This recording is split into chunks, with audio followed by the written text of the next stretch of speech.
वाहिगुरु साहिब जी। चौं कुंटन ते नार गन आवे, निखा पूर्ण कोर पावे। बसन में भूखन है हथियार, वस्तु अजायब दरब उदार। वाहिगुरु जी का खालसा वाहिगुरु जी की फतेह। सतगुरु श्री गुरु ग्रंथ साहिब महाराज जी की पवित्र हजूरी अंदर धन बाबा जोरावर सिंह जी, धन बाबा फतेह सिंह जी, धन मात गुजर कौर जी के महान शहीदी अस्थान ते अदब प्यार विच सजी साध संगत गोरे इतिहास की लड़ी विच आप जी साहिब श्री गुरु गोबिंद सिंह सच्चे पातशाह महाराज जी दियाँ श्री आनंदपुर साहिब विच वरताइयां हुई खेडां सतगुरु जी के कौतक आप सुन रहे हो। गुरु पातशाह जी के कोल कवियां दा आउणा, कवियां दा, विद्वानां दा, गुणी जनां दा सन्मान करना और खास करके जिन्हां नूं कोई आसरा नहीं, तो फिर जिहड़े औरंगजेब दे सताए हुए है उन्हां निआसरियां दा आसरा धन गुरु गोबिंद सिंह सच्चे पातशाह जी के चरणों का टेक आसरा हुंदा। सो बहुत सारे गुणी जन, गुणी पुरख महाराज कोल आउंदे, सतगुरु जी कदर करते, रोजीना दिंदे, सुख सुविधा दिंदे और विद्वानां नूं कोल रखते। बहुत ज़्यादा कदर साहित्यक सोच के लोग, बड़े दार्शनिक सोच के लोग, बड़े संजीदा ते गंभीर किस्म के लोग महाराज के चुगिरदे दूर दरेडे हिंदुस्तान की करीम इकट्ठी की महाराज धन गुरु गोबिंद सिंह पातशाह ने, गुणी पुरखां दी, विद्वान पुरखां दी।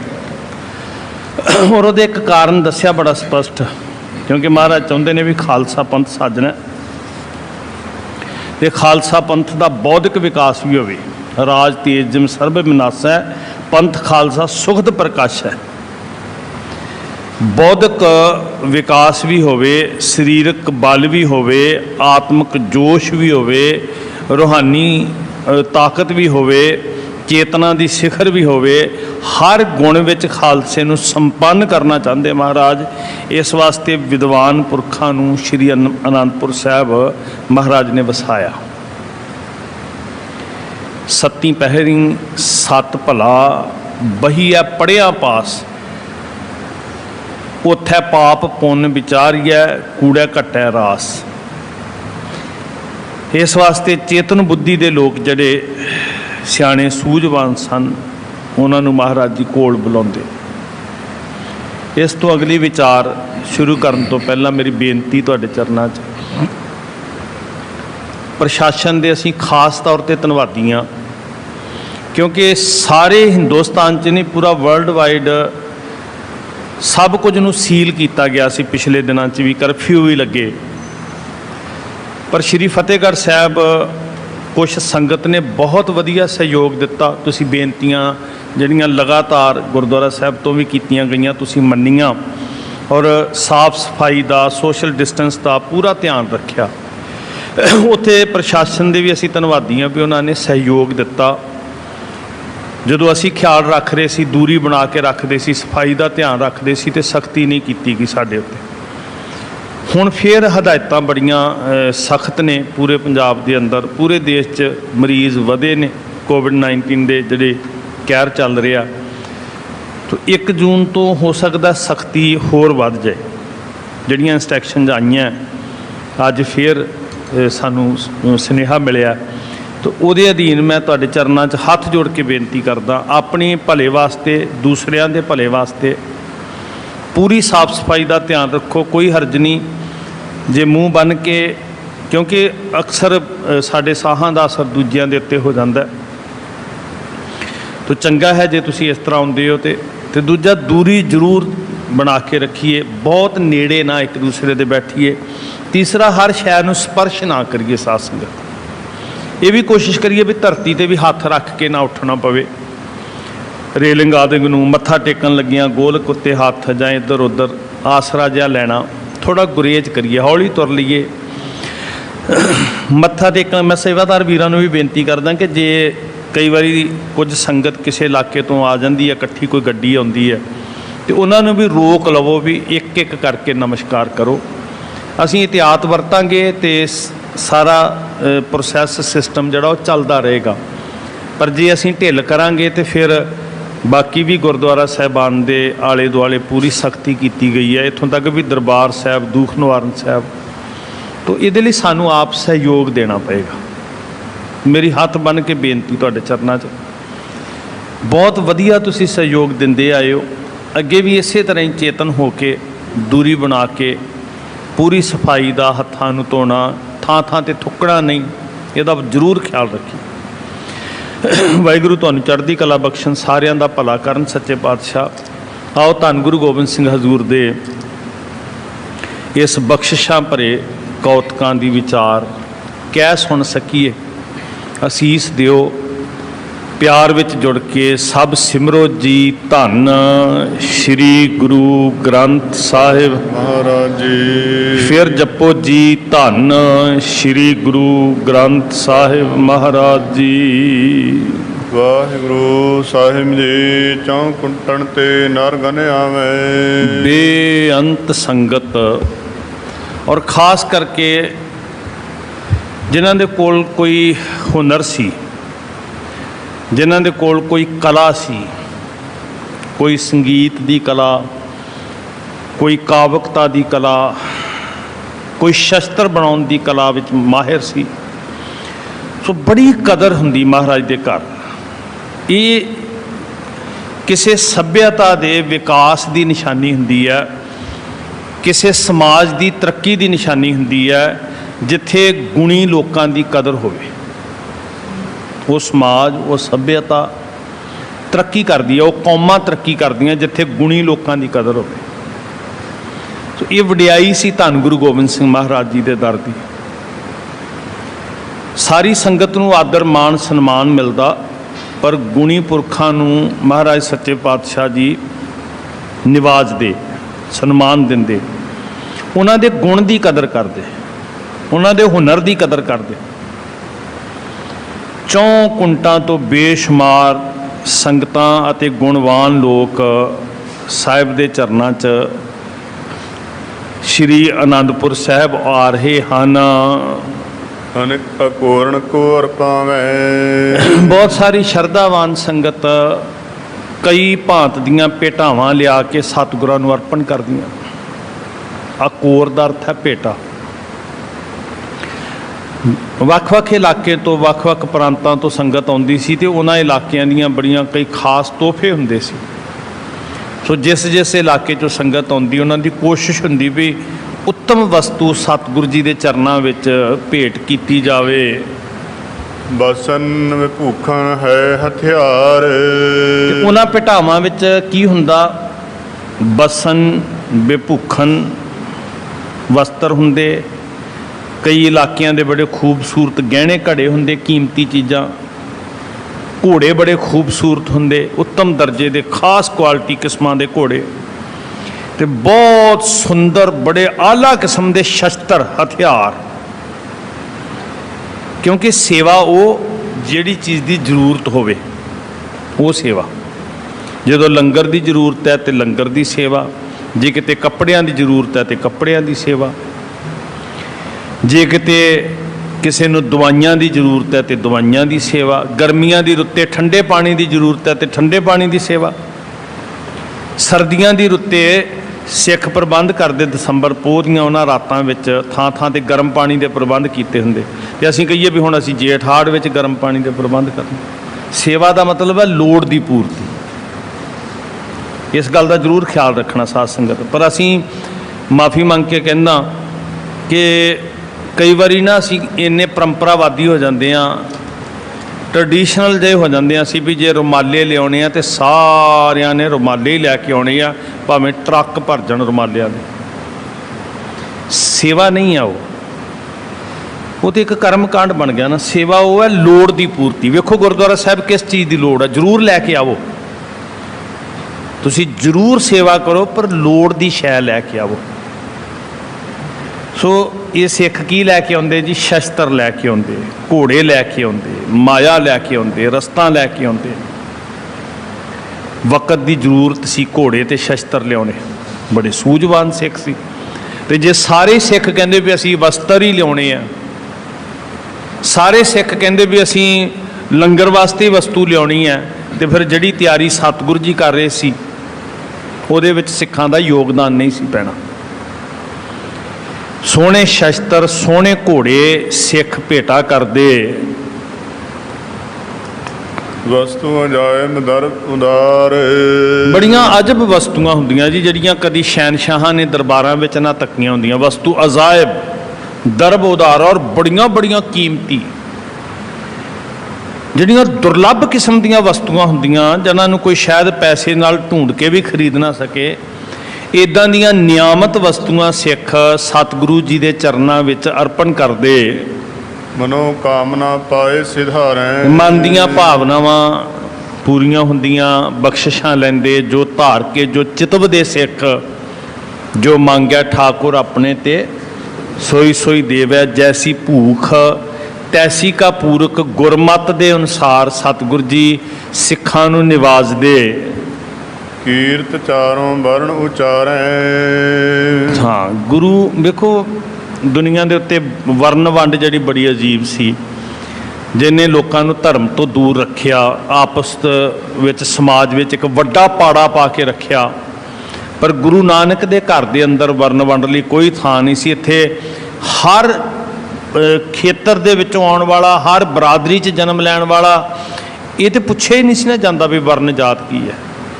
ਸੋ ਸਾਰੇ ਸੱਚੇ ਪਾਤਸ਼ਾਹ ਹਜ਼ੂਰ ਦਾ ਜਸ ਗਾਉਂਦੇ, ਗੁਣ ਗਾਉਂਦੇ, ਸਾਰੇ ਗੁਰੂ ਦੀਆਂ ਅਸੀਸਾਂ ਬਖਸ਼ਿਸ਼ਾਂ ਲੈਂਦੇ। ਕਿਸੇ ਨਾਲ ਕੋਈ ਵੰਡ ਵਿਤਕਰਾ ਨਾ ਹੁੰਦਾ। ਪੀਰ ਅਜਮਤੀ ਆਏ ਅਨੇਕੇ। ਜੇ ਜਗਿਆਸੂ ਗੁਰਸਿੱਖ ਆਉਂਦੇ ਤੇ ਵੱਖ-ਵੱਖ ਮਤ ਮਤਾਂਤਰਾਂ ਦੇ ਸਾਧੂ, ਸੰਨਿਆਸੀ, ਪੀਰ, ਔਲੀਏ, ਆਲਮ ਫਾਜ਼ਲ, ਉਹ ਵੀ ਆਉਂਦੇ ਚੱਲ ਕੇ ਜੀ। ਬੜੇ ਬੜੇ ਆਲਮ ਫਾਜ਼ਲ ਲੋਕ, ਬੜੇ ਬੜੇ ਗਿਆਨਵਾਨ ਲੋਕ ਜਿਹੜੇ ਸਤਿਗੁਰੂ ਜੀ ਨਾਲ ਸੰਵਾਦ ਕਰਦੇ। ਬੜੇ ਬੜੇ ਅਧਿਆਤਮਕਵਾਦੀ ਲੋਕ ਜਿਨ੍ਹਾਂ ਨੇ ਜ਼ਿੰਦਗੀਆਂ ਲਾ ਦਿੱਤੀਆਂ ਸਾਧਨਾ ਸਾਧਦਿਆਂ, ਉਹ ਸੱਚੇ ਪਾਤਸ਼ਾਹ ਜੀ ਦੇ ਨਾਲ ਆ ਕੇ ਚਰਚਾ ਕਰਦੇ। ਕੇਵਲ ਸਿੱਖਿਆ ਲੈਣ ਵਾਲੇ ਸਿੱਖ ਨਹੀਂ, ਹਰ ਭੇਖ ਦੇ, ਹਰ ਸੋਚ ਦੇ, ਹਰ ਜਾਤ ਦੇ, ਕੁਝ ਵੀ ਕਹਿ ਕੇ, ਕੋਈ ਖੁਦਾ ਕਹਿ ਕੇ, ਕੋਈ ਭਗਵਾਨ ਕਹਿ ਕੇ ਮੰਨਣ ਵਾਲਾ ਗੁਰੂ ਸਾਹਿਬ ਜੀ ਦੇ ਕੋਲ ਸਾਰੇ ਆਉਂਦੇ ਤੇ ਸਤਿਗੁਰ ਸੱਚੇ ਪਾਤਸ਼ਾਹ ਜੀ ਦੇ ਨਾਲ ਸੰਵਾਦ ਰਚਦੇ। ਬੱਪ ਖੁਦਾਏ ਲਖ ਮਸਤਕ ਟੇਕੈ।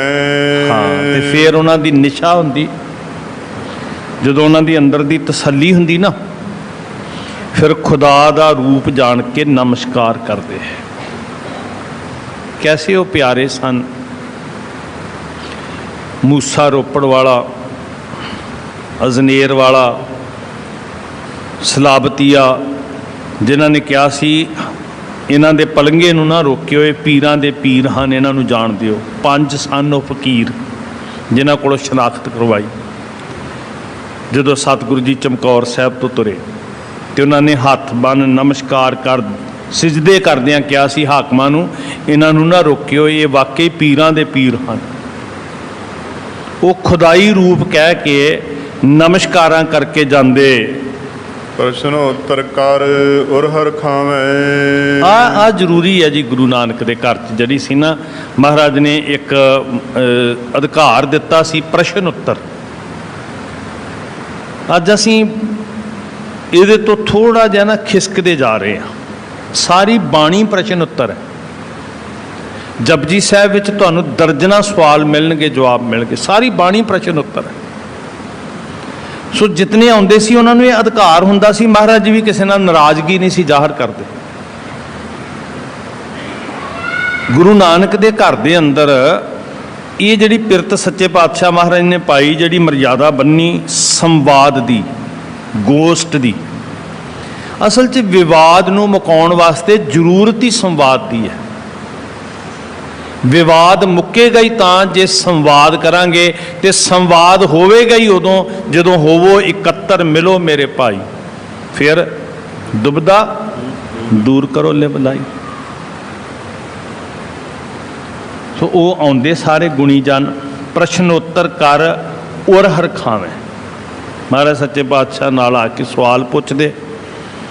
ਗੁਰੂ ਸਾਹਿਬ ਜੀ ਜਦੋਂ ਉਹਨਾਂ ਦੀ ਨਿਸ਼ਾ ਕਰਾਉਂਦੇ ਗੁੱਸਾ ਨਹੀਂ ਕਰਦੇ। ਉਹ ਰੋਸ ਨਾ ਕੀਜੈ ਉੱਤਰ ਦੀਜੈ, ਸਿੱਧ ਗੋਸ਼ਟ ਬਾਣੀ ਦੇ ਅੰਦਰ। ਇਹ ਨਹੀਂ ਕਿ ਧਰਮ ਦੀ ਹੇਠੀ ਹੋ ਜਾਣੀ ਹੈ ਸਵਾਲ ਕਰ ਲਿਆ। ਅੱਜ ਸਾਨੂੰ ਪਤਾ ਨਹੀਂ ਕਿਉਂ ਲੱਗਣ ਲੱਗ ਪਿਆ ਵੀ ਜੇ ਕਿਸੇ ਨੇ ਸਵਾਲ ਬੱਚਿਆਂ ਨੇ ਪੁੱਛ ਲਿਆ ਤੇ ਧਰਮ ਛੋਟਾ ਹੋ ਜਾਣਾ ਹੈ। ਗੁਰੂ ਸਾਹਿਬ ਜੀ ਨੇ ਸੰਵਾਦ ਦਾ ਮੁੱਢ ਬੰਦਿਆਂ ਕਿਹਾ ਸੀ ਸਿੱਧ ਗੋਸ਼ਟ 'ਚ, ਰੋਸ ਨਾ ਕੀਜੈ ਉੱਤਰ ਦੀਜੈ, ਬਾਣੀ ਦੇ ਕਥਨ। ਇੱਥੇ ਇਹ ਨਹੀਂ ਵੀ ਗੁੱਸਾ ਕਰ ਲਈਏ। ਗੁੱਸਾ ਉੱਥੇ ਆਉਂਦਾ ਜਿੱਥੇ ਮਹਿਲ ਹਵਾ 'ਚੋਂ ਸਾਰੇ ਹੋਣ, ਵਜੂਦ ਹੀ ਨਾ ਹੋਵੇ, ਹਕੀਕਤ ਹੀ ਕੁਝ ਹੋਰ ਹੋਵੇ। ਪਰ ਜਿਹੜਾ ਆਦ ਸੱਚ ਜੁਗਾਦ ਸੱਚ ਹੈ ਨਾ, ਉੱਥੇ ਕੋਈ ਗੁੱਸਾ ਨਹੀਂ, ਉੱਥੇ ਕੋਈ ਖਤਰਾ ਵੀ ਨਹੀਂ ਹੈ। ਪ੍ਰਸ਼ਨੋਤਰ ਕਰ ਉਰ ਹਰ ਖਾਵੇਂ, ਸਵਾਲ ਜਵਾਬ ਹੁੰਦੇ ਤੇ ਆਉਣ ਵਾਲੇ ਗੁਣੀ ਜਨ ਖੁਸ਼ ਹੁੰਦੇ। ਕਿਤਕ ਨਿਟ ਰਹਿ ਸੇਵ ਕਮਾਵੇ। ਬਹੁਤੇ ਤੇ ਉਹ ਵੀ ਆਉਂਦੇ ਵੀ ਜਿਹੜੇ ਆ ਕੇ ਗੁਰੂ ਦੇ ਹੀ ਹੋ ਕੇ ਰਹਿ ਜਾਂਦੇ। ਮਹਾਰਾਜ ਜੀ ਆਪਣੇ ਚਰਨਾਂ 'ਚ ਰੱਖ ਲਓ, ਸਾਨੂੰ ਆਪਣੇ ਟਹਿਲੂਏ ਸੇਵਕ ਬਣਾ ਲਓ। ਬੜੇ ਬੜੇ ਸਾਧਨਾ ਵਾਲੇ ਆਉਂਦੇ ਤੇ ਸੱਚੇ ਪਾਤਸ਼ਾਹ ਜੀ ਦੇ ਚਰਨਾਂ 'ਚ ਆ ਕੇ ਕਹਿੰਦੇ, ਹੇ ਸਤਿਗੁਰ ਜੀ ਸਾਨੂੰ ਆਪਣੇ ਟਹਿਲੂਏ ਬਣਾ ਲਓ, ਸੇਵਕ ਬਣਾ ਲਓ। ਚਰਨਾਂ 'ਚ ਹੀ ਰਹਿ ਕੇ ਸੇਵ ਕਮਾਉਣ ਲੱਗਦੇ। ਤਿਮਹੀ ਬਹੁ ਜੋਗੀ ਸੰਨਿਆਸੀ। ਇਸੇ ਖਾਸ ਸੰਗਤ ਸਿਰਫ ਸਿੱਖ ਨਹੀਂ, ਜੋਗੀ ਸੰਨਿਆਸੀ ਬਹੁਤ ਹੋਰ ਮਤ ਮਤਾਂਤਰਾਂ ਦੇ ਸਾਧ ਸਮੂਹ ਅਨੇਕ ਮਤੀ ਕੇ ਸੀ ਜਿਹੜੇ ਸਭ ਚੱਲ ਆਉਂਦੇ। ਦਿਪਤ ਤੇਜ ਤੇ ਆਵੇਂ ਪਾਸੇ। ਇਦਾਂ ਹੀ ਹੈ ਜੀ, ਜਿਵੇਂ ਫੁੱਲ ਖਿਲਿਆ ਹੋਵੇ ਤੇ ਭਵਰਾ ਹੁੰਦਾ, ਜਿਵੇਂ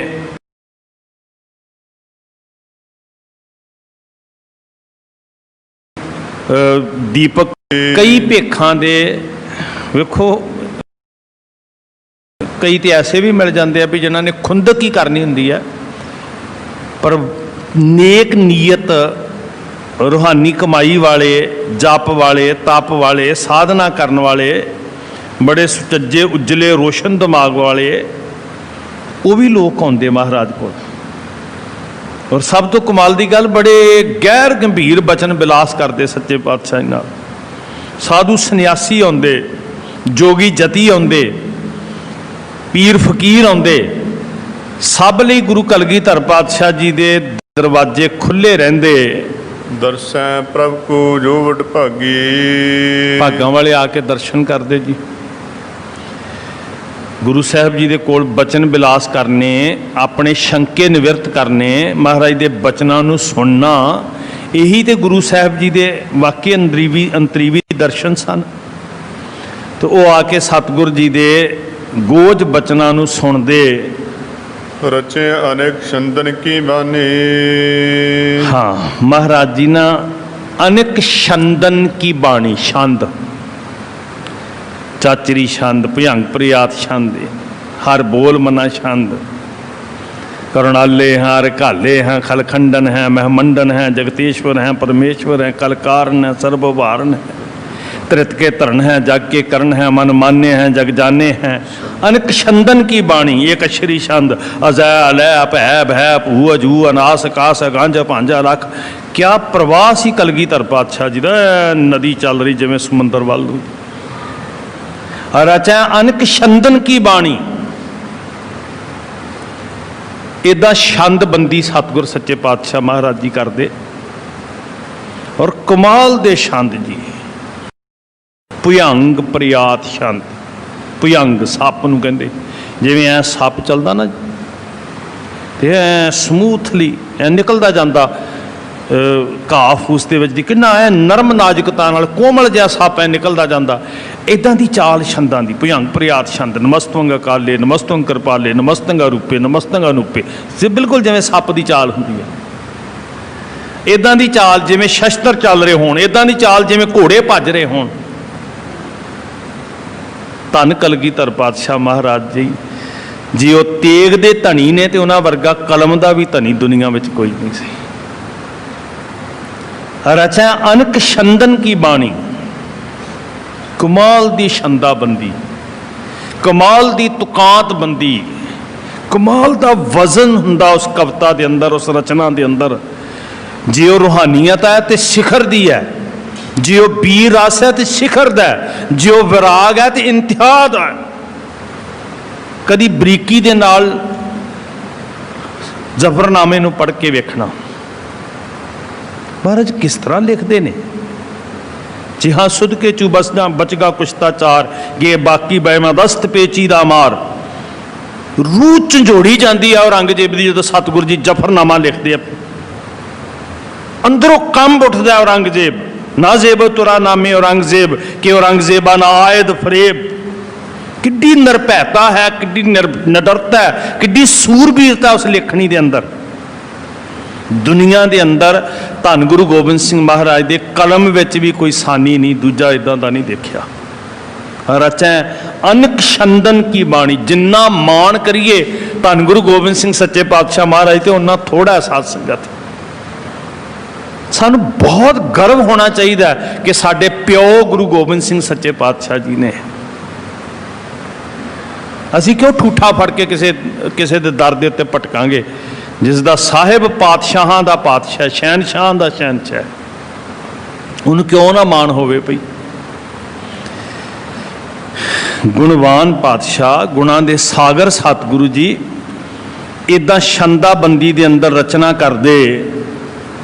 सुंदर रस श्रृंगार के साने, श्रृंगार दा रस, वीर रस, करुणा रस, किन्ने रसां विचों रचना श्रृंगारी हुंदी। वर्णन करें बहुत रस वीर। जदों कदी श्रृंगार रस हुंदा ते कमाल दा, जे कदी रस वीर रस हुंदा ते कमाल दा। सुनने वालियां दी रूह फरक उठदी, डोले फरक उठदे, जोश भर जांदा। इदां दी रचना सतगुरु जी ने रची साध संगत। वीर रस भी कमाल दा हुंदा। विच संग्राम धरण भट्ट धीर। यही तो कमाल सी साध संगत जी, भी संग्राम भी रचिया हुंदा सी ते उत्थे भी गुरु साहब की बाणी सिख पढ़ रहे हुंदे सी। बाणी पढ़ के ये नहीं सुनता भी हुण ज्ञान आया, रूहानी ज्ञान आया तो घर छड्डन की गल करिए, राज छड्डन की गल करिए, जंगलों नूं तुर पईए। गुरु साहब जी बाणी भी पढ़ाउंदे सी ते शस्त्र फड़ के जुल्म नाल लड़न की ताकत आ जाती सी जी। उस बाणी च इन्नी सत्या महाराज ने भरी सी, इदां दे सूरम गति भरी सी बाणी दे अंदर। यही कारण सी कि मैदाने जंग दे अंदर भी सिख बाणी पढ़दे ते बाणी पढ़ के सूरमियां वाला जोश आउंदा। हरे करोंदर पुरखार्थ योधा। बड़े बड़े सूरबीर, बड़े ताकतवर बली योधे जड़े सी। जदों महाराज ने इदां दी असल च रचना रची भी जिन्हों पढ़दियां सार अंदर दी सूरम गति जाग पैंदी। लगा शस्त्र जिम बढ़ है क्रोधा। शस्त्र फड़, देखो किड्डी कमाल दी फिलासफी है जी।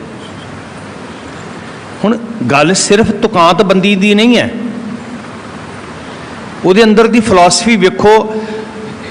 दुनिया दे विच इदां दा सिद्धांत नहीं लभना जिहड़ा गुरु साहब जी ने अपनी रचना च सिੱਖੀ ਦਾ सिद्धांत दस्सिया। ਜਦੋਂ ਅਸੀਂ ਇਹ बचन पढ़ते हैं, चुंकार अज हमा हीलते दर गुजुश्त, हलाल अस्त बुरदन बा शमशीर दस्त। ये केवल एक कविता या रचना नहीं है कोई साध संगत, ये बोलों के अंदर इन्ना गहरा सिद्धांत है जिहड़ा सिੱਖੀ की बुनियाद है। तो सारी क्लियरिटी सामने आ जाती है भी सिखा ने शस्त्र क्यों चुके, जंगा क्यों लड़ियाँ, क्यों धरती खून नाल रंगी गई। एक पंक्ति दे नाल, एक तुक दे नाल सिੱਖੀ का सिद्धांत प्रगट हो जाता है भी जदों प्यार के हीले मुक जाते हैं तो शस्त्र के मुठे ते हथ जाना बिल्कुल जायज़ होंदा। पर पहला ये नाल ही है भी हीले वरतने हैं। उस तुकांत बंदी नूं पढ़ के कैसा जज्बा आएगा जो सिख पढ़ेगा भी साडा मनोरथ की है। शुभ कर्मन ते कबहू ना डरूं, ना डरूं अरसों जब जाए लरूं, निश्चय करे अपनी जीत करूं और सिखों अपने ही मन को। यह लालच हों गुण तौ उचरों, जब आव की औद निदान बने, आती ही रण में तब जूझ मरूं। किस तरह की फरियाद है जी इस बाणी के अंदर। सो ये बाणी जोश भरदी, ज्ञान दिंदी, वैराग आउंदा, दया आउंदी अंदर। मैदाने जंग विच भी सतगुरु एक संपूर्ण सिख की घाट घटदे। यही कारण है कि मौत के साए हेठां भी बैठ के साहब कहते आओ आसा जी की वार का कीर्तन करिए। यह है धन गुरु गोबिंद सिंह महाराज जी की देन साडे वास्ते जी। शस्त्र फड़न का जोश नहीं, तो धर्म कर्म दीयां गल्लां सुनाउण वालियां ने ਰਾਜਿਆਂ ਨੂੰ ਜੰਗਲਾਂ ਨੂੰ ਤੋਰਤਾ। ਤੇ ਉਹਨਾਂ ਨੂੰ ਇਹ ਕਿਹਾ ਵੀ ਧਾਰਮਿਕ ਲੋਕੀ ਆਉਣਗੇ, ਮੰਤਰ ਪੜ੍ਹਨਗੇ, ਤੁਸੀਂ ਜੰਗ ਨਹੀਂ ਕਰਨੀ। ਕੀਤੀ ਹੂੰ ਪੀਰ ਵਰਜਰਾ ਹੈ ਜਾਂ ਮੀਰ ਸੁਣਿਆ ਧਾਇਆ। ਉਹਨਾਂ ਪੀਰਾਂ ਨੂੰ ਸੱਦਿਆ, ਮੰਤਰ ਪੜ੍ਹਨਗੇ ਤੇ ਅੰਨੇ ਹੋ ਜਾਣਗੇ, ਕੋਈ ਮੁਗਲ ਨਾ ਹੋਆ ਅੰਧਾ, ਕਿਨੀ ਨਾ ਪਰਚਾ ਲਾਇਆ। ਸਤਿਗੁਰੂ ਜੀ ਨੇ ਇਦਾਂ ਦੇ ਮੰਤਰ ਨਹੀਂ ਦਿੱਤੇ, ਇਦਾਂ ਦੀ ਬਾਣੀ ਨਹੀਂ ਦਿੱਤੀ, ਬਲਕਿ ਇਹ ਸਿਧਾਂਤ ਦਿੱਤਾ ਵੀ ਹੀਲੇ ਮੁੱਕ ਜਾਣ ਤੇ ਸ਼ਸਤਰ ਚੁੱਕਣੇ ਜਾਇਜ਼ ਹੈ। ਇਸ ਲਈ ਉਹ ਬਾਣੀ ਪੜ੍ਹ ਕੇ ਤਿਆਗੀ, ਵਿਰਕਤ, ਸੰਨਿਆਸੀ ਨਹੀਂ ਬਣੇ, ਬਾਣੀ ਪੜ੍ਹ ਕੇ ਸੂਰਮੇ ਤੇ ਭਗਤ ਬਣੇ। ਭਗਤ ਵੀ ਮੈਦਾਨੇ ਜੰਗ ਵਿੱਚ ਭਗਤ ਵੀ ਨੇ ਤੇ ਸੂਰਮੇ ਵੀ, ਕਿਉਂਕਿ ਸੂਰਮਾ ਕੇਵਲ ਅੱਖਾਂ ਤੇ ਪੱਟੀ ਬੰਨ੍ਹ ਕੇ ਕ੍ਰੋਧ ਵਿੱਚ ਅੰਨਾ ਕਰਕੇ ਨਹੀਂ ਬਣਾਇਆ। ਗੁਰਬਾਣੀ ਨੇ ਸੂਰਮਾ ਵਾਹਿਗੁਰੂ ਜੀ ਦੇ ਰੰਗ ਵਿੱਚ ਰੰਗ ਕੇ ਬਣਾਇਆ। ਸਾਡੀ ਘਾੜਤੀ ਇਦਾਂ ਘੜੀ ਗਈ ਜੀ। ਜਾਂ ਕੋ ਹਰ ਰੰਗ ਲਾਗੋ ਇਸ ਜੁਗ ਮੈਂ, ਸੋ ਕਹੀਅਤ ਹੈ ਸੂਰਾ। ਭਗਤੀ ਦੇ ਰੰਗ ਵਿੱਚ ਰੰਗ ਕੇ, ਪਾਹ ਚਾੜ ਕੇ ਭਗਤੀ ਦੀ, ਪੁੱਠ ਦੇ ਕੇ ਭਗਤੀ ਦੀ, ਫਿਰ ਸੂਰਮਾ ਬਣਾਇਆ। ਤੇ ਸੂਰਮਾ ਬਣਾਉਣ ਵਾਲੇ ਨੇ ਯੋਧਾ ਵੀ ਤੇ ਪਰਉਪਕਾਰੀ ਵੀ ਸਿੱਖ ਨੂੰ ਬਣਾਇਆ ਨਾਲ। ਇਦਾਂ ਸਤਿਗੁਰੂ ਜੀ ਵੀ ਨਿਰਮਾਣ ਕਰ ਰਹੇ ਸੀ ਜੀ। ਐਵੇਂ ਨਹੀਂ ਖਾਲਸਾ ਸਾਜਿਆ ਗਿਆ, ਐਵੇਂ ਨਹੀਂ ਨੀਹਾਂ ਦੇ ਵਿੱਚ ਚਿਣ ਕੇ ਪੁੱਤ ਤੇ ਨੀਹਾਂ ਮਜ਼ਬੂਤ ਕਰ ਦਿੱਤੀਆਂ ਸਿੱਖੀ ਦੀਆਂ। ਉਹਦੀ ਤਿਆਰੀ ਨੂੰ ਵੇਖੋ। ਅਕਸਰ ਇਨਸਾਨ ਫਲ ਖਾ ਕੇ ਉਹਦੇ ਰਸ ਨੂੰ ਮਾਣ ਕੇ ਬੜਾ ਪ੍ਰਭਾਵਿਤ ਹੁੰਦਾ, ਪਰ ਜਿਹੜਾ ਪੌਦਾ ਲੱਗਿਆ, ਪਰਵਰਿਸ਼ ਹੋਈ, ਵਿਕਾਸ ਹੋਇਆ, ਹੁਨਾਲੇ ਸਿਆਲੇ ਕੱਟੇ, ਆਪਣੇ ਪਿੰਡੇ ਦੇ ਉੱਤੇ ਹੰਡਾਏ, ਉਹ ਵੀ ਵੇਖਣਾ ਬੜਾ ਜ਼ਰੂਰੀ ਹੈ। ਇਹ ਸੀ ਵਿਕਾਸ ਦਾ ਇੱਕ ਨਮੂਨਾ ਜਿਹੜਾ ਸਿੱਖੀ ਨੂੰ ਸਿਖਰ ਤੱਕ ਪਹੁੰਚਾਉਣ ਵਾਸਤੇ ਸਤਿਗੁਰੂ ਜੀ ਕਰ ਰਹੇ ਸਨ। ਇਦਾਂ ਦੀ ਘਾੜਤ ਕਰੀ, ਇਦਾਂ ਤਰਾਸ਼ਿਆ ਜਾ ਰਿਹਾ ਸੀ ਸਿੱਖ। ਗੱਲ ਸਿਰਫ 1699 ਦੀ ਵਿਸਾਖੀ ਵਾਲੇ ਦਿਨ ਦੀ ਨਹੀਂ ਹੈ ਸਾਧ ਸੰਗਤ ਜੀ, ਗੱਲ 1469 ਤੋਂ ਆਰੰਭ ਹੁੰਦੀ ਹੈ। ਗੱਲ ਸਿਰਫ ਮੈਦਾਨੇ ਜੰਗ ਵਿੱਚ ਚਮਕੌਰ ਦੀ ਗੜੀ 'ਚ ਸ਼ਸਤਰ ਲੈ ਕੇ 10 ਲੱਖ ਦਾ ਮੁਕਾਬਲਾ ਕਰਨ ਦੀ ਨਹੀਂ ਹੈ। ਗੱਲ ਉਦੋਂ ਤੋਂ ਸ਼ੁਰੂ ਹੁੰਦੀ ਹੈ ਜਿੱਦਣ ਗੁਰੂ ਨਾਨਕ ਜੋਤ ਨੇ ਕਿਹਾ ਸੀ, ਜੋ ਤੋ ਪ੍ਰੇਮ ਖੇਲਣ ਕਾ ਚਾਓ, ਸਿਰ ਧਰ ਤਲੀ।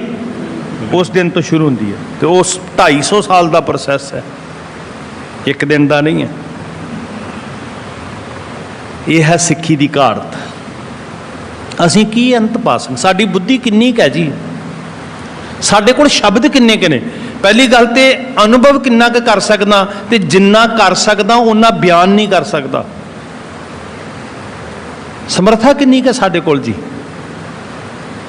ਤੇਰੇ ਗੁਣ ਬਹੁਤੇ ਮੈਂ ਏਕ ਨਾ ਜਾਣਿਆ, ਤੂੰ ਸਮਰੱਥ ਵੱਡਾ ਮੇਰੀ ਮੱਤ ਥੋੜੀ। ਬਹੁਤ ਛੋਟੀ ਹੈ ਸਾਡੀ ਮੱਤ, ਅਲਪੱਗ ਹਾਂ ਅਸੀਂ।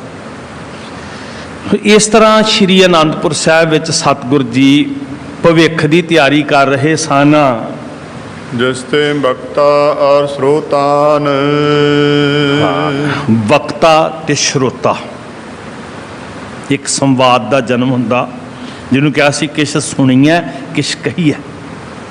ਵਕਤਾ ਬੋਲਣ ਵਾਲਾ, ਸਰੋਤਾ ਸੁਣਨ ਵਾਲਾ।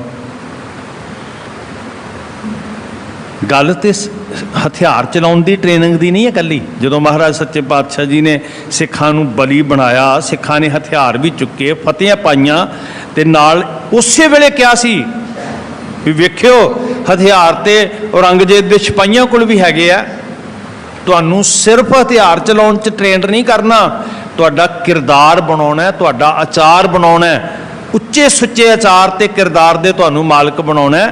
ਗੱਲ ਸਿਰਫ ਹਥਿਆਰ ਚਲਾਉਣ ਦੀ ਨਹੀਂ ਸਾਧ ਸੰਗਤ, ਉਹ ਤਾਂ ਬਥੇਰੀ ਦੁਨੀਆ ਚਲਾਉਂਦੀ ਆਈ ਸੀ। ਸੁਣ ਸਤਿਗੁਰ ਬੋਲੇ ਤਿਸ ਬੇਰਾ, ਮੈਂ ਲੈ ਚਾਲੂ ਪੰਥ ਉਚੇਰਾ, ਨਹਿ ਅਧੋ ਗਤੀ ਬੀਚ ਪਚਾਉ, ਕਬੁੱਧ ਕਰਨ ਤੇ ਇਹਨੇ ਹਟਾਉ। ਇਦਾਂ ਦਾ ਕਿਰਦਾਰ ਵੀ ਬਣਾਉਣਾ ਸੀ। ਸੋ ਇਹ ਕਲਾਸਾਂ ਲੱਗ ਰਹੀਆਂ ਸੀ ਜੀ ਖਾਲਸਾ ਸੱਜਣ ਤੋਂ ਪਹਿਲਾਂ।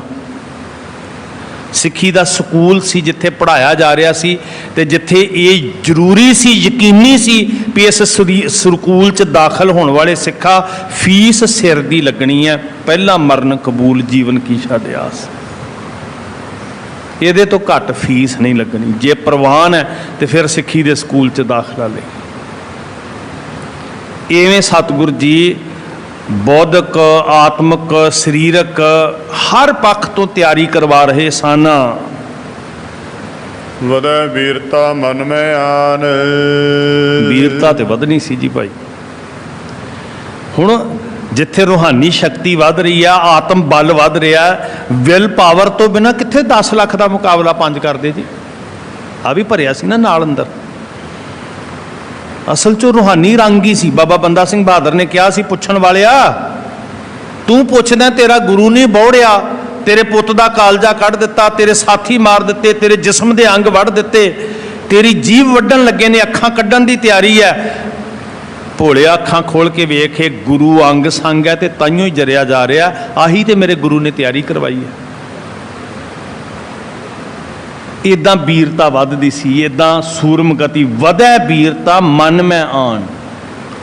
ਫੁਲਾਦ ਜਿਵੇਂ ਇੱਕ ਲੋਹਾਰ ਲੋਹੇ ਨੂੰ ਤਪਾ ਤਪਾ ਕੇ ਆਰਨ ਉਹਨੂੰ ਭੱਠੀ 'ਚ ਰੱਖ ਕੇ ਦੇਹ ਹਥੋੜੇ ਦੀ ਸੱਟ ਤੇ ਸੱਟ ਮਾਰ ਮਨੂਰ ਝਾੜਦਾ ਨਾ ਚੰਗੀ ਤਰ੍ਹਾਂ।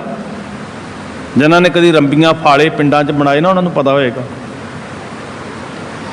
ਇਦਾਂ ਗੁਰੂ ਸਾਹਿਬ ਜੀ ਖਾਲਸੇ ਨੂੰ ਖਾਲਸ ਕਰ ਰਹੇ ਸੀ। ਖਾਲਸ ਮਨੂਰ ਝਾੜ ਕੇ, ਪੂਰਾ ਖਾਲਸ ਸ਼ੁੱਧ ਇਦਾਂ ਮਨੂਰ ਝਾੜ ਰਿਹਾ, ਇਦਾਂ ਭੱਠੀ 'ਚ ਤਪਾਇਆ ਜਾ ਰਿਹਾ ਸੀ ਖਾਲਸਾ। ਪ੍ਰੇਮ ਦੀ, ਵਿਰਾਗ ਦੀ ਭੱਠੀ, ਜੋਸ਼ ਦੀ, ਜਜ਼ਬੇ ਦੀ ਭੱਠੀ, ਤਿਆਗ ਦੀ ਭੱਠੀ। ਇਦਾਂ ਵਿਕਾਰਾਂ ਨੂੰ ਸਾੜਿਆ ਜਾ ਰਿਹਾ ਸੀ। ਤੇ ਸਿੱਖ ਵੀ ਪ੍ਰੇਮ 'ਚ ਰੋਜ਼ ਪੜ੍ਹਦੇ ਹੁੰਦੇ ਸੀ, ਹਮਰੇ ਦੁਸ਼ਟ ਸਭੈ ਤੁਮ ਘਾਵੋ। ਆਪ ਹੱਥ ਦਾ ਉਹ ਦੁਸ਼ਟਾਂ ਨੂੰ ਇਦਾਂ ਸਤਿਗੁਰ ਜੀ ਮਾਰ ਕੇ ਇਦਾਂ ਸਿੱਖਾਂ ਨੂੰ ਖਾਲਸ ਕਰ ਰਹੇ ਸਨ, ਜਿਵੇਂ ਇੱਕ ਸੁਨਿਆਰਾ ਖੋਟ ਨੂੰ ਸਾੜ ਕੇ ਸੋਨੇ ਨੂੰ ਖਾਲਸ ਕਰਦਾ, ਜਿਵੇਂ ਇੱਕ ਲੋਹਾਰ ਲੋਹੇ ਨੂੰ ਕੁੱਟ ਕੇ ਉਹਨੂੰ ਫੁਲਾਦ ਬਣਾਉਂਦਾ। ਤੇ ਫਿਰ ਉਹ ਜਿਹੜੇ ਸ਼ਸਤਰ ਨੇ ਨਾ, ਉਹ ਢਾਲ ਤੇ ਘੋੜਿਆਂ ਦੀਆਂ ਕਾਠੀਆਂ ਨੂੰ ਚੀਰ ਕੇ ਧਰਤੀ 'ਚ ਖੁੱਭ ਜਾਂਦੇ ਸੀ ਜਦੋਂ ਸ਼ੁੱਧ ਫੁਲਾਦ ਹੋ ਜਾਂਦੇ ਸੀ। ਇਦਾਂ ਖਾਲਸੇ ਨੇ ਜ਼ੁਲਮ ਦੇ ਕਿਲਿਆਂ ਨੂੰ ਚੀਰ ਕੇ ਰੱਖ ਦਿੱਤਾ ਜੀ, ਜਦੋਂ ਗੁਰੂ ਗੋਬਿੰਦ ਸਿੰਘ ਮਹਾਰਾਜ ਨੇ ਸ਼ੁੱਧ ਫੁਲਾਦ ਬਣਾ ਦਿੱਤਾ।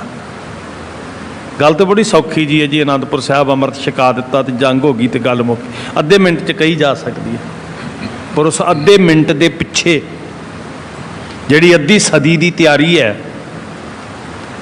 ਉਹ ਬੜੀ ਕਮਾਲ ਦੀ ਹੈ ਜੀ, ਬਾ ਕਮਾਲ ਹੈ। ਵਧੈ ਵੀਰਤਾ ਮਨ ਮੈਂ ਆਣ।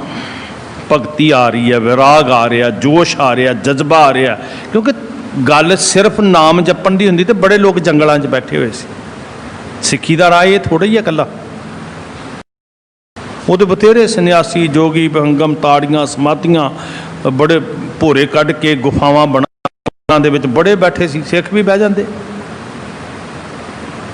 असुर संघारबे को, संकट निवारबे को, दुर्जन को मारबे को खालसा बनायो है।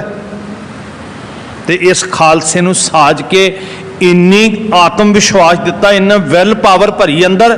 खालसा होवे खुद खुदा, जिम खूबी खूब खुदाए, ईन ना मान्या आन की बिन सच्चे पातशाहे। इन्ना खुद मुख्तियार बनाया।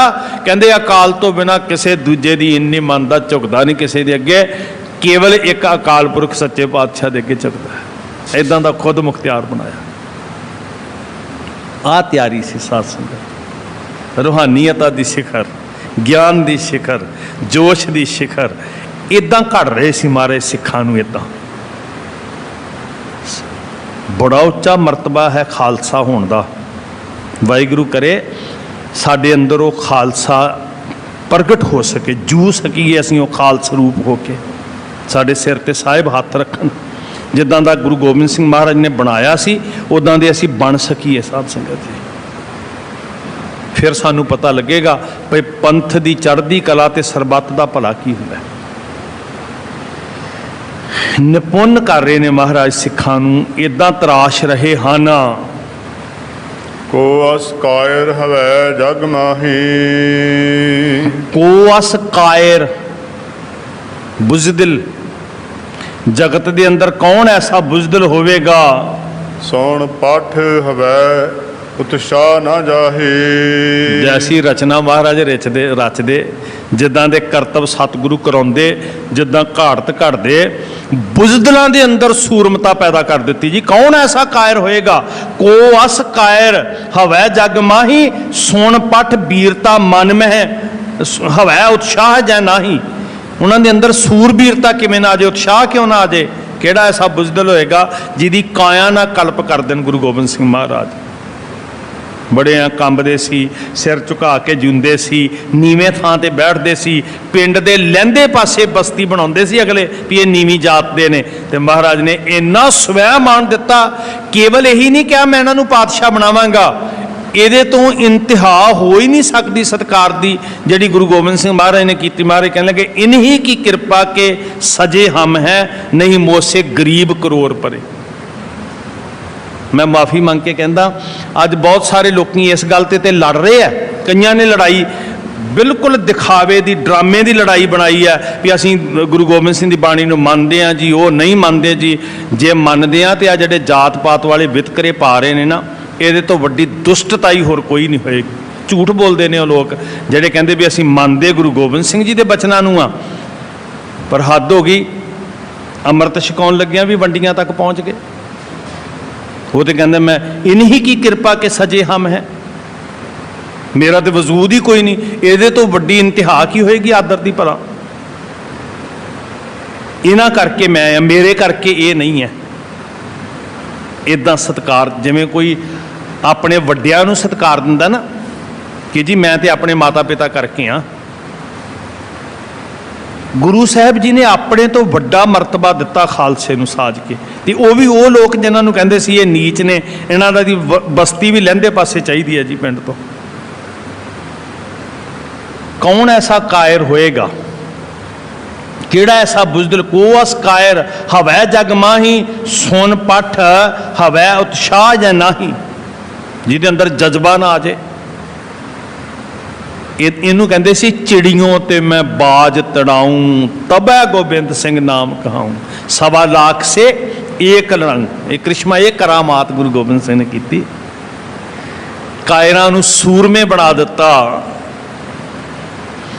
ਰਣ ਮਹਿਮਾ ਕੋ ਕਹੈ ਮਹਾਨੀ, ਰਣ ਮਹਿਮਾ ਕੋ ਕੌਣ ਬਿਆਨ ਕਰੇ ਵੀ ਧੰਨ ਗੁਰੂ ਗੋਬਿੰਦ ਸਿੰਘ ਮਹਾਰਾਜ ਸੱਚੇ ਪਾਤਸ਼ਾਹ ਜਿੱਦਾਂ ਦੀਆਂ ਘਾੜਤਾਂ ਤੋਂ ਘੜੀਆਂ, ਜਿੱਦਾਂ ਦੀਆਂ ਤੇਗਾਂ ਤੇਰੇ ਖਾਲਸੇ ਨੇ ਵਾਹੀਆਂ, ਕੌਣ ਬਿਆਨ ਕਰੇ ਉਹਨੂੰ,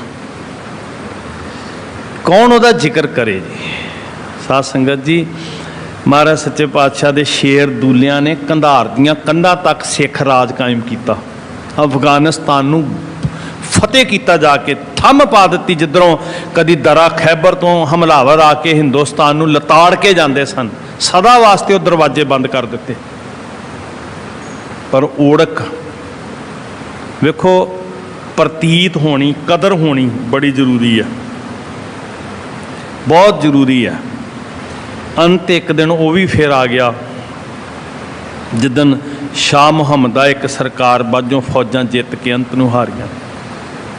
ਤੇਗਾਂ ਤੇ ਕਮਾਲ ਵਾਹੀਆਂ, ਪਰ ਬੇਪ੍ਰਤੀਤੀ ਨੇ, ਬੇਇਤਫਾਕੀ ਨੇ ਇੱਕ ਦਿਨ ਫਿਰ ਲਿਆ ਕੇ ਸਾਨੂੰ ਮਿੱਟੀ ਦੇ ਵਿੱਚ ਮਿਲਾ ਕੇ ਰੱਖ ਦਿੱਤਾ। ਉਹ ਇੱਕ ਬੜਾ ਲੰਬਾ ਕਿੱਸਾ ਹੈ। ਮੈਂ ਸਿਰਫ ਇਹ ਤੁਹਾਡਾ ਧਿਆਨ ਇੱਥੇ ਦਿਵਾਉਣਾ ਚਾਹੁੰਦਾ ਵੀ ਮਹਾਰਾਜ ਨੇ ਕਿੱਥੇ ਪਹੁੰਚਾਇਆ ਸੀ ਸਾਨੂੰ, ਤੇ ਅੱਜ ਥੋੜ੍ਹਾ ਜਿਹਾ ਲੇਖਾ ਕਰੀਏ ਅਸੀਂ ਨਿੱਜੀ ਤੌਰ 'ਤੇ ਕਿੱਥੇ ਜੇ ਖੜ੍ਹੇ ਹਾਂ। ਐਵੇਂ ਡੰਗ ਟਪਾਉਣ ਵਾਲੀਆਂ ਬਾਤਾਂ ਨੇ। ਲੋਭੀ ਸਵਾਰਥੀ ਇੰਨੇ ਗਰਜਾਂ ਵਿੱਚ ਅੰਨੇ ਹੋਏ ਆ। ਸੋ ਸੱਚੇ ਪਾਤਸ਼ਾਹ ਹਜ਼ੂਰ ਜੀ ਕਹਿੰਦੇ ਰਣ ਮਹਿਮਾ ਕੋ ਕਹਿ ਮਹਾਨੀ, ਕੌਣ ਬਿਆਨ ਕਰੇ ਮਹਾਰਾਜ। ਜਿਹੜੀ ਤੇਗ ਦੇ ਧਨੀ ਤੂੰ ਖਾਲਸੇ ਨੂੰ ਬਣਾਇਆ, ਉਹਨੂੰ ਕੌਣ ਬਿਆਨ ਕਰ ਸਕਦਾ ਹੈ। ਚਹਿਬੋ ਸਭ ਨਰ ਆ ਜੁਧ ਪਾਨੇ, ਉਹ ਸਾਰਿਆਂ ਨੂੰ ਸਤਿਗੁਰ ਸੱਚੇ ਪਾਤਸ਼ਾਹ ਹਜ਼ੂਰ ਨੇ ਇਦਾਂ ਦਾ ਸਾਧ ਸੰਗਤ ਬਲ ਦਿੱਤਾ ਕਿ ਸ਼ਸਤਰ ਫੜਨ ਦਾ ਜਿਵੇਂ ਚਾਅ ਪੈਦਾ ਹੋ ਜਾਂਦਾ, ਚਾਅ ਸ਼ਸਤਰ ਪਾਨ ਕਰਨ ਦਾ। ਨਮੋ ਸ਼ਸਤਰ ਪਾਨੰ, ਜਦੋਂ ਇਹ ਬਾਣੀ ਪੜ੍ਹਨ ਵਾਲੇ ਸਿੱਖ ਨਿਤਨੇਮ ਕਰਕੇ ਉੱਠਦੇ ਹੋਣਗੇ ਤੇ ਫਿਰ ਸਾਧ ਸੰਗਤ ਅਸ ਕਿਰਪਾਨ ਖੰਡੋ ਖੜਗ ਤੁਪਕ ਤਵਰ ਤੀਰ ਸੈਫ ਸਰੋਹੀ ਸਹਿਤੀ ਯਹ ਹਮਾਰੇ ਪੀਰ। ਆ ਮੜੀਆਂ ਦੇ ਮਿੱਟੀ ਦੀਆਂ ਥੜੀਆਂ ਬਣਾ ਬਣਾ ਕੇ ਪਜਵਾਉਣ ਵਾਲੇ ਇਹ ਕਿਹੜੇ ਪੀਰਾਂ ਦੇ ਲੜ ਲਾ ਰਹੇ ਸਾਨੂੰ ਪਈ। ਸ਼ਬਦ ਗੁਰ ਪੀਰ ਨੂੰ ਮੰਨਣ ਵਾਲਾ ਤੇ ਸ਼ਸਤਰਾਂ ਨੂੰ ਨਮਸਕਾਰ ਕਰਨ ਵਾਲਾ ਸਿੱਖ, ਜੈ ਤੇਗੰ ਕਹਿਣ ਵਾਲਾ। ਹਮਾਰੇ ਕਹਿੰਦੇ ਕੀ ਬਿਆਨ ਕਰੀਏ। ਭਾਈ ਸੰਤੋਖ ਸਿੰਘ ਨੇ ਕਮਾਲ ਲਿਖਿਆ ਜੀ, ਕਹਿੰਦੇ ਵੀ ਇੰਨਾ ਜੋਸ਼ ਆ ਜਾਂਦਾ ਸੀ ਨਾ ਵੀ ਕਾਇਰ ਵੀ ਸ਼ਸਤਰ ਪਾਨ ਕਰਨ ਲਈ, ਸ਼ਸਤਰ ਫੜਨ ਲਈ ਤਿਆਰ ਹੋ ਜਾਂਦਾ। ਆਨ ਕਵੀ ਬਹੁ ਪਾਸਥਰੇ ਹੈ। ਇਹਦੇ ਪਿੱਛੇ ਜਿਹੜੀ ਗੁਰੂ ਸਾਹਿਬ ਜੀ ਨੇ ਰਚਨਾ ਰਚੀ ਜਾਂ ਕਵੀਆਂ ਕੋਲੋਂ ਜਿਹੜੇ ਗ੍ਰੰਥਾਂ ਦੇ ਉਲੱਥੇ ਕਰਵਾਏ, ਉਹਦੇ ਨਾਲ ਜੋਸ਼ ਭਰਿਆ, ਵਿਦਵਤਾ ਭਰੀ, ਗਿਆਨ ਭਰਿਆ, ਸੂਝ-ਬੂਝ ਭਰੀ। ਇਕੱਲਾ ਜੋਸ਼ ਨਹੀਂ, ਹੋਸ਼ ਵੀ ਪੈਦਾ ਕੀਤਾ। ਸਿਆਣੇ ਸੂਝਵਾਨ ਵੀ ਸਿੱਖਾਂ ਨੂੰ ਬਣਾਇਆ ਕਿ ਇਕੱਲਾ ਸਰੀਰਕ ਤੌਰ 'ਤੇ ਜਾਂ ਜੋਸ਼ੀਲੇ ਹੀ ਨਹੀਂ, ਬੌਧਿਕ ਤੌਰ ਦੇ ਉੱਤੇ ਪੂਰੀ ਤਰ੍ਹਾਂ ਚੇਤਨ ਕੀਤਾ।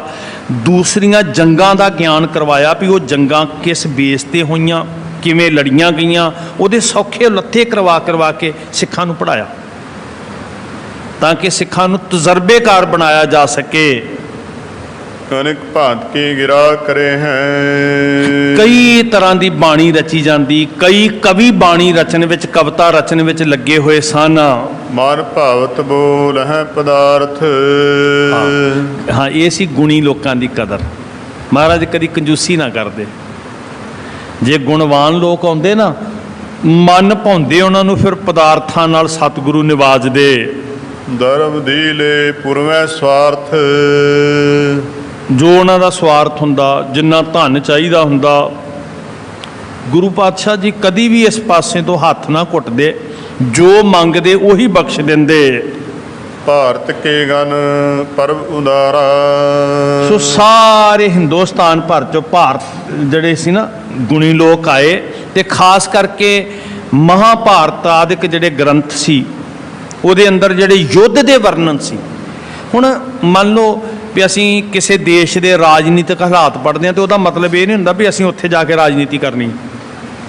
ਜਾਂ ਕਿਸੇ ਦੇਸ਼ ਦੀ ਆਰਥਿਕ ਕੰਡੀਸ਼ਨ ਨੂੰ ਪੜ੍ਹਦੇ ਹਾਂ, ਇਕਨੋਮਿਕਸ ਨੂੰ ਪੜ੍ਹਨ ਵਾਲੇ ਜਿਹੜੇ ਸਟੂਡੈਂਟ ਹੁੰਦੇ ਆ, ਮੈਥ ਦੇ ਸਟੂਡੈਂਟ ਕਿਸੇ ਦੇਸ਼ ਦੇ ਫਾਰਮੂਲੇ ਪੜ੍ਹਦੇ ਆ। ਇਸੇ ਤਰ੍ਹਾਂ ਦੂਸਰੇ ਧਰਮਾਂ ਦੇ ਗ੍ਰੰਥਾਂ ਨੂੰ ਪੜ੍ਹਨਾ ਤਜਰਬੇ ਵਾਸਤੇ ਹੁੰਦਾ। ਉਹਦਾ ਮਤਲਬ ਇਹ ਨਹੀਂ ਹੁੰਦਾ ਵੀ ਅਸੀਂ ਉਸ ਧਰਮ ਨੂੰ ਧਾਰਨ ਕਰ ਲਿਆ। ਇੰਟਰਨੈਸ਼ਨਲ ਪੱਧਰ ਦੇ ਉੱਤੇ ਅੱਜ ਮੈਥ ਦੇ ਫਾਰਮੂਲੇ ਪੜ੍ਹੇ ਜਾ ਰਹੇ ਆ, ਇਕੋਨਮੀ ਨੂੰ ਪੜ੍ਹਿਆ ਜਾ ਰਿਹਾ, ਬਿਜ਼ਨਸ ਨੂੰ ਪੜ੍ਹਿਆ ਜਾ ਰਿਹਾ। ਉਹਦਾ ਮਤਲਬ ਹੁੰਦਾ ਵੀ ਉਹਨਾਂ ਤਜਰਬਿਆਂ ਤੋਂ ਫਾਇਦਾ ਕਿੱਦਾਂ ਉਠਾਉਣਾ। ਖਾਸ ਕਰਕੇ ਯੁੱਧ ਜੰਗ ਦੇ ਕਿੱਸੇ ਪੜ੍ਹਨੇ, ਉਹਦਾ ਅਰਥ ਹੁੰਦਾ ਵੀ ਕਿੱਥੇ ਗਲਤੀ ਹੋਈ ਤੇ ਕਿਵੇਂ ਹੋਣਾ ਚਾਹੀਦਾ ਸੀ, ਇਹ ਚੀਜ਼ਾਂ ਦਾ ਤਜਰਬਾ ਹੋ ਸਕੇ। ਸੋ ਮਹਾਰਾਜ ਨੇ ਉਚੇਚੇ ਤੌਰ 'ਤੇ ਦੂਸਰੇ ਮਤ ਮਤਾਂਤਰਾਂ ਦੇ, ਵੇਖੋ ਇੱਕ ਉਹ ਸਮਾਂ ਜਦੋਂ ਲੋਕਾਂ ਦੀ ਸੋਚ ਇੰਨੀ ਤੰਗ ਸੀ ਕਿ ਆਪਣੇ ਧਰਮ ਨੂੰ ਵੱਡਾ ਕਹਿਣਾ, ਦੂਜੇ ਨੂੰ ਨੀਵਾਂ ਕਹਿਣਾ, ਆਪਣੇ ਗ੍ਰੰਥ ਨੂੰ ਵੱਡਾ ਕਹਿਣਾ, ਦੂਜੇ ਦੀ ਨਿਖੇਧੀ ਕਰਨੀ। ਮਹਾਰਾਜ ਨੇ ਕਿਸੇ ਨਾਲ ਕੋਈ ਵਿਤਕਰਾ ਨਹੀਂ ਕੀਤਾ, ਬਲਕਿ ਸਮਝ ਲੈਣ ਵਾਸਤੇ ਕਿਹਾ ਸਾਰਿਆਂ ਨੂੰ ਪੜ੍ਹਿਆ ਜਾ ਸਕਦਾ। ਇੰਨੀ ਫਰਾਕ ਦਿਲੀ ਜੀ ਜਿਹੜੀ ਅਜੇ ਤੱਕ ਲੋਕਾਂ ਨੂੰ ਸਮਝ ਨਹੀਂ ਆਈ। ਗਿਆਨ ਦੀਆਂ ਗੱਲਾਂ ਕਿਤੋਂ ਵੀ ਸਿੱਖੀਆਂ ਜਾ ਸਕਦੀਆਂ, ਗਿਆਨ ਨਾਲ ਕਾਹਦੀ ਨਫ਼ਰਤ ਜੀ। ਸੋ ਇਹ ਏਡੀ ਵੱਡੀ ਫਰਾਖ ਦਿਲੀ ਸਤਿਗੁਰੂ ਜੀ ਨੇ ਸਿੱਖਾਂ ਨੂੰ ਦਿੱਤੀ। ਜਿਨ ਮੈਂ ਵਰਣਿਓ ਜੰਗ ਅਖਾਰਾ।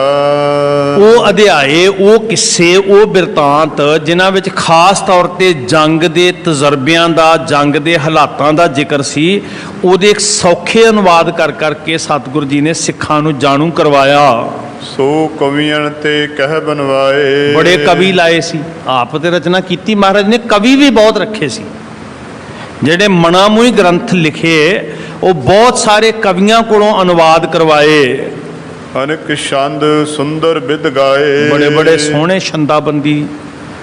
ਫਿਰ ਉੱਥੇ ਕਵੀ ਆਪਣੀ ਆਪਣੀ ਰਚਨਾ ਲਿਖ ਕੇ ਫਿਰ ਸੁਣਾਉਂਦੇ ਸੀ। ਮਹਾਰਾਜ ਉਹਨਾਂ ਨੂੰ ਇਨਾਮ ਦਿੰਦੇ ਸੀ, ਸ਼ਾਬਾਸ਼ ਕਹਿੰਦੇ ਸੀ।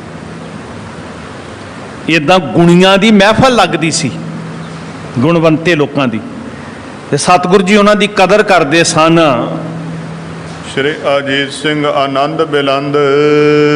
ਗੁਰੂ ਕੇ ਲਾਲ, ਗੁਰੂ ਕੇ ਸਾਹਿਬਜ਼ਾਦੇ ਬਾਬਾ ਅਜੀਤ ਸਿੰਘ ਜੀ, ਬਾਬਾ ਜੁਝਾਰ ਸਿੰਘ ਜੀ, ਬਾਬਾ ਜ਼ੋਰਾਵਰ ਸਿੰਘ ਜੀ ਪ੍ਰਗਟ ਹੋ ਚੁੱਕੇ ਆ।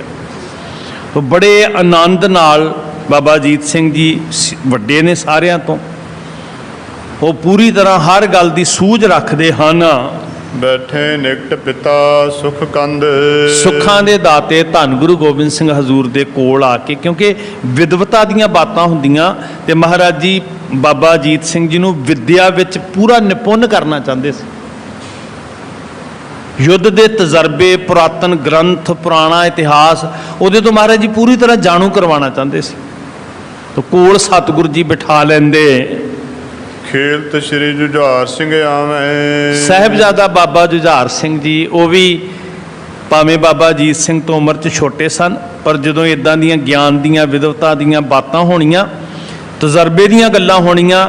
ਤੇ ਖੇਲਦਿਆਂ ਬਾਬਾ ਜੁਝਾਰ ਸਿੰਘ ਜੀ ਨੇ ਵੀ ਆ ਜਾਣਾ। ਹੁਣ ਤੁਸੀਂ ਵੇਖੋ ਨਾ ਥੋੜ੍ਹਾ ਜਿਹਾ ਸੁਰਤ ਦੀਆਂ ਅੱਖਾਂ ਨਾਲ ਵੀ ਆਨੰਦਪੁਰ ਸਾਹਿਬ ਗੁਰੂ ਕੀ ਗੋਦ ਵਿੱਚ ਕਿੱਦਾਂ ਗੁਰੂ ਕੇ ਲਾ ਕੇ ਬਹਿੰਦੇ ਹੋਣਗੇ। ਮਹਾਰਾਜ ਉਹਨਾਂ ਦੀ ਕਿੱਦਾਂ ਪਰਵਰਿਸ਼ ਕਰਾ ਰਹੇ ਆ, ਉਹਨਾਂ ਨੂੰ ਚੰਗੀ ਖੁਰਾਕ ਦਿੰਦੇ ਨੇ, ਚੰਗੀ ਵਿੱਦਿਆ ਦਿੰਦੇ ਨੇ। ਜਿਵੇਂ ਦੁਨੀਆ ਦਾ ਹਰ ਗਰੀਬ ਤੋਂ ਗਰੀਬ ਮਾਂ ਪਿਓ ਵੀ ਚਾਹੁੰਦਾ ਕਿ ਮੇਰੇ ਬੱਚਿਆਂ ਦਾ ਚੰਗੀ ਤਰੱਕੀ ਹੋਵੇ, ਭਵਿੱਖ ਚੰਗਾ ਹੋਵੇ। ਮਹਾਰਾਜ ਇੱਦਾਂ ਆਪਣੇ ਬੱਚਿਆਂ ਦੀ ਪਰਵਰਿਸ਼ ਕਰ ਰਹੇ, ਸ਼ਹਿਨਸ਼ਾਹਾਂ ਦੇ ਸ਼ਹਿਨਸ਼ਾਹ, ਹਰ ਸੁਵਿਧਾ ਨਾਲ, ਹਰ ਤਰੀਕੇ ਨਾਲ, ਹਰ ਵਿਧੀ ਨਾਲ। ਸ਼ਸਤਰਾਂ ਦੇ ਅਭਿਆਸ ਕਰਾਉਂਦੇ, ਵਿੱਦਿਆ ਦੀਆਂ ਕਲਾਸਾਂ ਲੱਗਦੀਆਂ ਬਾਬਾ ਅਜੀਤ ਸਿੰਘ, ਬਾਬਾ ਜੁਝਾਰ ਸਿੰਘ ਜੀ ਦੀਆਂ। ਬਾਬਾ ਜੁਝਾਰ ਸਿੰਘ ਜੀ ਵੀ ਇੱਧਰ ਉੱਧਰ ਵੀ ਖੇਲਦੇ ਹੁੰਦੇ, ਤੇ ਜਦੋਂ ਇਹ ਗਿਆਨ ਦੀਆਂ ਬਾਤਾਂ ਹੁੰਦੀਆਂ ਉਦੋਂ ਚੱਲ ਕੇ ਆ ਬਹਿੰਦੇ। ਪਿਤਾ ਸਮੀਪ ਥਿਰੈ ਹਰ ਖਾਵੈ, ਪਿਤਾ ਜੀ ਦੇ ਕੋਲ ਆ ਜਾਂਦੇ ਤੇ ਬੜੇ ਹਰਖ ਖੁਸ਼ੀ ਵਿੱਚ ਆ ਕੇ ਸਾਹਿਬ ਦੀ ਹਜ਼ੂਰੀ ਵਿੱਚ ਬੈਠਦੇ। ਪੰਕ ਮਿਖੈ ਦਾਇਆ ਲੈ ਆਵੇ। ਬਾਬਾ ਜੋਰਾਵਰ ਸਿੰਘ ਜੀ ਨੂੰ ਵੀ ਕਈ ਵਾਰੀ ਖਿਡਾਵੇ, ਗੋਦੀ 'ਚ ਚੁੱਕ ਲਿਆਉਂਦੇ। ਸ਼੍ਰੀ ਜੋਰਾਵਰ ਸਿੰਘ ਸੁਹਾਵੇਂ। ਬਾਬਾ ਜੋਰਾਵਰ ਸਿੰਘ ਜੀ, ਬਾਬਾ ਜੁਝਾਰ ਸਿੰਘ ਜੀ ਖੇਲਦੇ ਆਪ ਆ ਜਾਂਦੇ। ਤੇ ਖਿਡਾਵੇ ਜਿਹੜੇ ਦਾਏ ਸੀ ਨਾ, ਖਿਡਾਵੇ ਭਾਈ ਚੌਪਾ ਸਿੰਘ ਜੀ ਅਕਸਰ ਬਾਬਾ ਜੋਰਾਵਰ ਸਿੰਘ, ਬਾਬਾ ਫਤਿਹ ਸਿੰਘ ਜੀ ਨੂੰ ਖਿਡਾਇਆ ਕਰਦੇ ਸੀ। ਕਿੰਨੇ ਪਿਆਰ ਨਾਲ, ਕਿਤੇ ਉਹ ਸਾਰੀ ਵਾਰਤਾ ਨੂੰ ਤੁਸੀਂ ਸੁਣੋ, ਪੜ੍ਹੋ ਨਾ ਜੀ। ਤੇ ਗੋਡਿਆਂ ਪਰਨੇ ਘੋੜਾ ਬਣ ਕੇ ਬਾਬਾ ਫਤਿਹ ਸਿੰਘ ਜੀ ਨੂੰ ਆਪਣੀ ਕੰਧ 'ਤੇ ਬਿਠਾ ਕੇ ਫੇਰਨਾ। ਬਾਬਾ ਫਤਿਹ ਸਿੰਘ ਜੀ ਦੀਆਂ ਕਿਲਕਾਰੀਆਂ ਸ਼੍ਰੀ ਅਨੰਦਪੁਰ ਸਾਹਿਬ 'ਚ ਗੂੰਜਣੀਆਂ। ਸਿੱਖਾਂ ਨੇ ਇੰਨਾ ਸਨੇਹ ਕਰਨਾ, ਆਪਣਾ ਆਪਾ ਕੁਰਬਾਨ ਕਰਨ ਤੱਕ ਜਾਂਦੇ ਸੀ ਸਿੱਖ। ਸੋ ਇੱਦਾਂ ਸਾਰਾ ਵਾਤਾਵਰਨ ਜਿਹੜਾ ਸਾਨੂੰ ਦਰਸ਼ਨ ਕਰਵਾਏ ਭਾਈ ਸੰਤੋਖ ਸਿੰਘ ਜੀ ਨੇ। ਇੱਦਾਂ ਦੀ ਕਿਰਿਆ ਨਿਤ ਸ਼੍ਰੀ ਅਨੰਦਪੁਰ ਸਾਹਿਬ ਵਿੱਚ ਵਰਤਦੀ। ਫੇਰ ਹੇਰ ਹੋਵਤ ਬਲਿਹਾਰੀ। ਬਲਿਹਾਰ ਜਾਂਦੇ ਜੀ ਸਿੱਖ, ਕੁਰਬਾਨ ਜਾਂਦੇ, ਸਾਹਿਬਜ਼ਾਦਿਆਂ ਦੇ ਦਰਸ਼ਨ ਕਰਦੇ। ਗੁਰੂ ਦਰਬਾਰ ਦੀ ਆਭਾ ਤੋਂ, ਗੁਰੂ ਦੇ ਦਿੱਤੇ ਗਿਆਨ ਸਮੱਤ ਤੋਂ ਸਿੱਖ ਵਾਰਨੇ ਜਾਂਦੇ। ਕਰੈ ਸਰਾਹਣ ਬਹੁ ਨਰ ਨਾਰੀ। ਬਹੁਤ ਨਰ ਨਾਰੀ ਸਭ ਸਿਫਤ ਸਲਾਹ ਕਰਦੇ, ਸਭ ਸੋਭਾ ਕਰਦੇ। ਜੀਵਰ ਜਬਰ ਜੋਤ ਜਿਨ ਜਾਹਰ। ਸੋਹਣੇ ਸੁੰਦਰ ਵਸਤਰਾਂ ਵਿੱਚ ਸਜੇ ਹੋਏ ਗੁਰੂ ਕੇ ਲਾਲ। ਜਗਮਗ ਜਾਹਰ ਜਰੇ ਜਵਾਹਰ। ਬੜੇ ਹੀ ਸੋਭਾ ਪਾਉਂਦੇ, ਮਨ ਨੂੰ ਮੋਹ ਲੈਂਦੀ ਸੁੰਦਰਤਾ। ਜਿਵੇਂ ਵਾਹਿਗੁਰੂ ਜੀ ਨੇ ਸਾਰੀ ਕਾਇਨਾਤ ਦੀ ਸੁੰਦਰਤਾ ਸਾਹਿਬਜ਼ਾਦਾ ਬਾਬਾ ਅਜੀਤ ਸਿੰਘ, ਬਾਬਾ ਜੁਝਾਰ ਸਿੰਘ, ਬਾਬਾ ਜੋਰਾਵਰ ਸਿੰਘ ਜੀ ਦੇ ਮੁਖੜੇ 'ਤੇ ਲਿਆ ਕੇ ਇੱਕ ਜਗ੍ਹਾ ਇਕੱਠੀ ਕਰ ਦਿੱਤੀ ਹੋਵੇ। ਨਿਗਾਹਾਂ ਨਾ ਹਟਦੀਆਂ ਸਿੱਖਾਂ ਦੀਆਂ, ਇੰਨਾ ਪਿਆਰ ਸਿੱਖ ਕਰਦੇ, ਜਾਨ ਘੋਲ ਘਮਾਉਂਦੇ ਸਾਧ ਸੰਗਤ। ਇੱਦਾਂ ਵਰਤਾਰਾ ਸ਼੍ਰੀ ਅਨੰਦਪੁਰ ਸਾਹਿਬ ਦਾ ਵਰਤਦਾ। ਰੌਣਕਾਂ ਲੱਗਦੀਆਂ। ਸਤਿਗੁਰੂ ਜੀ ਭਵਿੱਖ ਦੀਆਂ ਤਿਆਰੀਆਂ ਕਰ ਰਹੇ ਨੇ, ਲਾਲਾਂ ਨੂੰ ਨਾਲ ਬਿਠਾ ਲੈਂਦੇ ਨੇ। ਕਿੱਡੇ ਕਮਾਲ ਦੀ ਤਿਆਰੀ ਅੰਤਰਜਾਮੀ ਪਾਤਸ਼ਾਹ ਜੀ ਦੀ। ਸੋ ਸਾਧ ਸੰਗਤ, ਇਸ ਤੋਂ ਅੱਗੇ ਕੀ ਹੁੰਦਾ ਹੈ? ਕੱਲ੍ਹ ਨੂੰ ਹਜ਼ੂਰ ਆਪਣੀ ਹਜ਼ੂਰੀ 'ਚ ਬਿਠਾ ਕੇ ਸੋਝੀ ਦੇਣ। ਨਾਲ ਫੇਰ ਬੇਨਤੀ ਬੜੀ ਨਿਮਰਤਾ ਦੇ ਨਾਲ, ਸਾਰੇ ਦੇਸ਼ ਦੇ ਅੰਦਰ ਕੋਵਿਡ ਦੇ ਕੇਸ ਵਧੇ ਨੇ ਤੇ ਆਪਾਂ ਵਿਸਲੇ ਨਾ ਹੋਈਏ। ਬਖਸ਼ਿਸ਼ ਮਹਾਰਾਜ ਨੇ ਕੀਤੀ ਹੈ ਬੜੀ, ਤੇ ਨਾਲ ਸਤਿਗੁਰੂ ਜੀ ਨੇ ਸਾਨੂੰ ਬੁੱਧੀ ਵੀ ਦਿੱਤੀ ਹੈ। ਕੋਈ ਸਾਡਾ ਹੱਠ ਨਹੀਂ ਹੈ, ਕੋਈ ਜ਼ੋਰ ਨਹੀਂ ਹੈ। ਦੂਰੀ ਜ਼ਰੂਰ ਬਣਾ ਕੇ ਬੈਠੋ, ਹਰ ਚੀਜ਼ ਨੂੰ ਛੂਹੋ ਨਾ, ਥਾਂ ਥਾਂ 'ਤੇ ਥੁੱਕੋ ਨਾ। ਲੰਗਰ ਵਿੱਚ ਸੇਵਾ ਕਰਨ ਵਾਲੇ ਵੀਰਾਂ ਨੂੰ ਬੇਨਤੀ ਹੈ, ਜਾਂ ਕੋਸ਼ਿਸ਼ ਕਰੀਏ ਆਪਣੇ ਬਰਤਨ ਸਾਰੇ ਆਪ ਮਾਂਜੋ ਜਿਹੜੇ ਲੰਗਰ 'ਚੋਂ ਪ੍ਰਸ਼ਾਦਾ ਛਕਦੇ ਆ, ਜਾਂ ਫਿਰ ਬਰਤਨਾਂ ਨੂੰ 15-20 ਮਿੰਟ ਸਾਬਣ ਦੇ ਘੋਲ ਵਿੱਚ ਡੁਬੋਈ ਰੱਖੋ। ਪੂਰਾ ਇਹਤਿਆਤ ਵਰਤਿਆ ਜਾਏ। ਤੋ ਸੱਚੇ ਪਾਤਸ਼ਾਹ ਜੀ ਦੇ ਚਰਨਾਂ 'ਚ ਨਾਲ ਬੇਨਤੀ ਵੀ ਕਰੀਏ, ਮਹਾਰਾਜ ਸਾਰੀ ਮਨੁੱਖਤਾ ਦਾ ਭਲਾ ਕਰਨ, ਸਹਿਯੋਗ ਕਰੀਏ। ਇਹਦੇ ਨਾਲ ਸਾਡਾ ਭਲਾ ਹੈ ਸਾਧ ਸੰਗਤ ਜੀ। ਵਾਹਿਗੁਰੂ ਸਾਰਿਆਂ ਦਾ ਆਇਆ ਸਫਲ ਕਰਨ ਜੀ। ਭੁੱਲਾਂ ਬਖਸ਼ਣੀਆਂ ਪਿਆਰ ਵਿੱਚ ਆਖੋ ਵਾਹਿਗੁਰੂ ਜੀ ਕਾ ਖਾਲਸਾ, ਵਾਹਿਗੁਰੂ ਜੀ ਕੀ ਫਤਿਹ। ਅਚੁੱਤ ਹੈ ਪਾਰ ਬ੍ਰਹਮ, ਨਾਸੀ ਗਨਾਸ।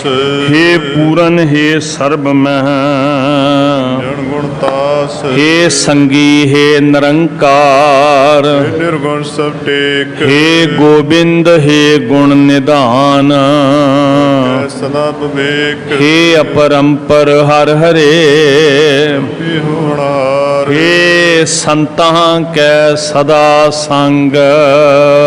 ਨਾਰਾਇਣ ਆਧਾਰ हे ठाकुर हों दासरो ਨਿਰਗੁਣ ਗੁਣ ਨਹੀਂ ਕੋਏ नानक दीजै नाम दान ਉਹੀ ਹੈ ਪ੍ਰੋਏ आए प्रभ शरणागति ਨਿਧ ਦਿਆਲ एक अखर हर मन बस्त ਹੋਤ ਨਿਹਾਲ एक अखर हर मन बस्त ਹੋਤ ਨਿਹਾਲ गुर जैसा नाही को देव गुर जैसा नाही को देव ਜੈਸਾ ਨਾਹੀ ਕੋ ਦੇਵ ਗੁਰ ਜੈਸਾ ਨਾਹੀ ਕੋ ਦੇਵ जिस मस्तक भाग सो लागा सेव